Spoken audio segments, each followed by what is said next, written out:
রেখে দিয়ে চলে যেতে হয়। এখান থেকে আমাদের জন্য কি আছে? শিক্ষা আছে। কখনো ক্ষমতার অপব্যবহার করা যাবে না। আপনার হাতে ক্ষমতা আছে, এই ক্ষমতার সৎ ব্যবহার করতে হবে। যদি ক্ষমতার অপব্যবহার করেন, তার কর্মফল আপনাকে, আপনার আশেপাশের লোকদেরকে কি করতে হবে? ভোগ করতে হবে। আজকের যেই ব্যাপারটা হচ্ছে আমাদের দেশে, এটি হলো মূলত সবার কি? কর্মফল। সবার যারা এই দলটি করত তাদের কর্মফল। আমি বলি না যে কোনো রাজনৈতিক দল করা যাবে না, সবারই আদর্শ থাকতে পারে, রাজনৈতিক মতাদর্শ থাকতে পারে, কিন্তু সেটি করে আপনি এমনই হয়ে গেলেন যে আজকে এই দেশের মানুষ আপনাদেরকে যেখানেই পাচ্ছে ধুর ধুর করছে, তাড়িয়ে দিচ্ছে, আপনাদের ঘর বাড়ি ভাঙচুর করছে। কখনো আমরা এগুলার পক্ষে না। আমরা বলি যিনি চলে গিয়েছেন, অনেকের উপরে তিনি জুলুম করেছেন। যদি একজনের কথা বলি, শুধু একজনের কথা বলি, উনি যদি নির্দোষ হয়ে থাকেন, যেমন ধরেন আল্লামা দেলোয়ার হোসেন সাঈদী, তিনি যদি নির্দোষ হয়ে থাকেন, শুধু ওনাকে জুলুম করে এতগুলো বছর জেলে রাখার কারণে, শুধু ওনার দায়ের কারণে, ওনার উপর জুলুমের কারণেই তিনি জাহান্নামী হয়ে যাবেন, যদি উনি নির্দোষ হয়ে থাকে। আর আয়নাঘর, যেখানে একটা মানুষের কথা বলবো, আনাম আজমি, ব্রিগেডিয়ার জেনারেল, 10 বছর একটা অন্ধকার ঘরে। কি হয়েছিল ওনার? উনি বলেছেন আমি আজান শুনতাম না। 10 বছর আজান শুনেননি, 10 বছর আলো দেখেননি। এমন অনেকেই আছে, শুধু একজনের কথা বললাম। তিনি বললেন আমার এই গামছা যদি চিপতাম, এত চোখের পানি আমার একটা দিঘি হয়ে যেত। চিন্তা করে দেখেন তো, এখানে এরকম শত শত লোক আছে। তাহলে এগুলা অবশ্যই জুলুম, এবং জুলুমের বিচার আমি গত কয়েকটি খুতবায় আপনাদেরকে বলেছি, আল্লাহ দুনিয়াতেই করে দেন। তাহলে এটি অবশ্যই অবশ্যই জুলুম। এরপরে আসেন, ওনারটা তো উনি পেয়ে গিয়েছেন। যারা এখন দেশে আছে, এই যারা এই রাজনীতির সাথে ছিল, ওনারাও এটার কর্মফল ভোগ করছেন। তো আমরা যেটা বলবো যে ওনারা হয়তো জুলুম করেছেন, কেউ করেছেন, কেউ করেননি।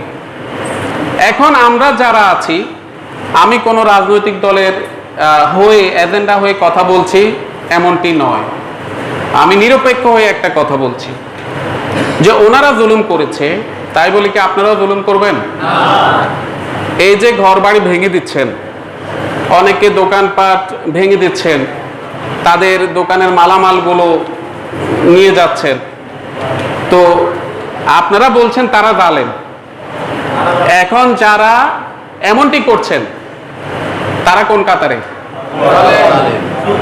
একেবারে যদি 1 টাকার সম্পদ নষ্ট করেন, বিশ্বাস করেন অবশ্যই এটি এই জুলুমের কাজ। এটিও করা যাবে না, এটিও করা যাবে না। তাদের বাড়িঘর ভাঙবেন না, দোকানপাট ভাঙবেন না, তাদের জানমালের ক্ষতি করবেন না। আমি অন্তত বলবো, আমাদের এই বাতিশা গ্রামে যারা যে দল করত, যে রাজনীতির সাথে ছিল বা ক্ষমতাসীন দলে ছিল, আজকে ক্ষমতা চলে গিয়েছে, এখন তাদেরকে পেয়েছেন, তাদের প্রতি প্লিজ জুলুম করবেন না, তাদের বাড়িঘর ভাঙবেন না। যারা বাতিশার আছে, যারা যে দলই করত, সবাই যেন আমরা কি করতে পারি? শান্তিতে থাকতে পারি। ঠিক আছে, ভুল হয়ে গিয়েছে, যদি এটি ক্ষমা করে দেন অনেক উত্তম। আর যদি প্রতিশোধ নেন, প্রতিশোধ নেওয়া জায়েজ, কিন্তু যতটুকু তারা করেছে ততটুকু। কিন্তু দেখা যাচ্ছে কি অনেক ক্ষেত্রে বেশি হয়ে যাচ্ছে। একজনের রাগ আক্রোশ, যিনি স্বৈর শাসক ছিলেন, ওনার সব রাগ আক্রোশ এদের প্রতি উড়াইয়েন না, এদের প্রতি তুলিয়েন না, ক্ষমা করে দেন। ক্ষমা করার মধ্যে কি আছে? কল্যাণ। কারো ঘর বাড়ি, কারো জানমালের ক্ষতি আমরা করব না। মহান আল্লাহ আমাদের সবাইকে যেন একটা সুন্দর সরকার গঠন হয়, যারা আমাদেরকে কি করবে? স্বাধীনভাবে কোরআন হাদিসের কথা বলতে দিবে। মসজিদের মিম্বরগুলো থেকে যেন স্বাধীনভাবে কোরআন হাদিসের কথা বলা যায়। তাফসিরুল কোরআন মাহফিলগুলো যেন হয়। জুলুম তো হয়েছে আসলেই, কনসার্ট হতে পারতো, কিন্তু তাফসিরুল কোরআন মাহফিল হতে পারতো না। মসজিদের মিম্বর থেকে কোরআনের আয়াত হাদিস বলছে, অনেক সময় বলতে দিত না। এগুলো আসলেই জুলুম। কিন্তু আমরা কি করব? তারপরেও আমরা হকের কথা বলেছি, ইনশাল্লাহ ভবিষ্যতেও বলে যাব। যখন যে সরকার আসবে, যারাই আসবে, শিক্ষা নিতে হবে যে এমন কিছু আমরা করব না যেন পরিণতি খুব খারাপ হয়, এমনটি যেন না হয়। এই দেশে দিন কায়েমের পক্ষে বেশিরভাগ মানুষ আসলে নাই। এই যে এখন এই সময়ে চট্টগ্রামের একটা দেয়ালে আরবিতে একটা ডিজাইন লেখা হয়েছে, যেটাকে আপনার কি বলে, হ্যাঁ, সেখানে কোনো কোরআনের আয়াত লেখেনি, শুধুমাত্র কি লিখেছে, আরবি অক্ষরে একটা কারুকাজ হয়েছে, সেটাও মুছে দিয়েছে। তাহলে এদেশের মানুষ দিন কায়েমের পক্ষে, ইসলামের পক্ষে কিভাবে বলবো? বাস্তবিক সবাই সুবিধাবাদী, যেটা সত্যি কথা, সবাই সুবিধাবাদী, ইসলামকে নিয়ে একটু সুবিধা পেতে চায়। দেয়ালের মধ্যে আরবি হরফ লেখা হচ্ছে, এটা মেনে নিতে পারে না এদেশের মানুষ। সেখানে ইসলামের শাসন কতটুকু মেনে নিতে পারবে? হ্যাঁ, আরবিতে যদি শয়তান লেখা হয়, এই দেশে শয়তান, শিন ইয়া ত নুন, এটিও মানুষ মনে করবে কি, মনে হয় যেন ইসলাম কায়েম হয়ে যাচ্ছে, মানতে পারবে না।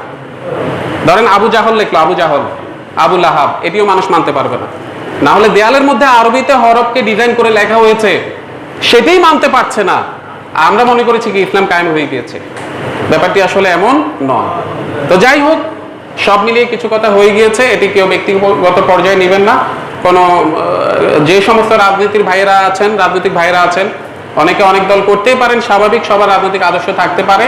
আমি কারো পক্ষেও বলিনি, আমি কারো বিপক্ষেও বলিনি, শুধুমাত্র বলেছি যে জুলুম যারাই করবে এরা দুনিয়াতেই ভোগ করতে হবে, আর আখেরাতে তো তাদের জন্য চূড়ান্ত শাস্তি আছেই। আর যারা ভুল করেছে তাদেরকে তাদের ভুলের মাসুল যেন তারা বুঝে সেই সুযোগ দেন, তাদের কোনো জানমালের, বাড়ি ঘরের, দোকানপাটের ক্ষতি করবেন না। এই এলাকাতে যারা ওই রাজনৈতিক দলের সাথে ছিল, তারা যদি বাড়িতে আসে, তারা যদি তাদের বাড়িতে অবস্থান নেয়, তাদের দোকানপাটে অবস্থান নেয়, প্লিজ তাদেরকে দয়া করে ক্ষমা করে দিবেন। তাদেরকে মারধরের চিন্তা করবেন না, তাদের উপর জুলুমের চিন্তা করবেন না, তাদের বাড়ি ঘরে যেন তারা নিরাপদে থাকতে পারে, বরঞ্চ সেই ব্যবস্থাটা করে দেন। ক্ষমাই সুন্দর, ক্ষমার চাইতে উত্তম আর কিছু হতে পারে না।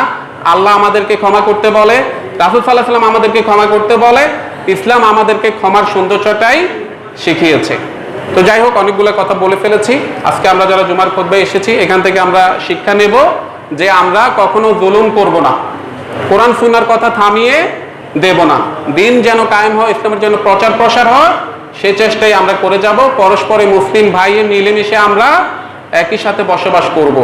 তো মহান আল্লাহ আমাদের সবাইকে উত্তম জাযা দান করুন। আমাদের এই জুমার এই যে সালাত, এখান থেকে আমরা আজকে যা কিছু শুনলাম তা থেকে আমরা শিক্ষা নেব, বাস্তব জীবনে আমরা তা প্রতিফলন ঘটাবো। আল্লাহ তৌফিক দান করুন। আল্লাহুম্মা সাল্লি আলাইহি, আল্লাহুম্মা বারিক আলাইহি।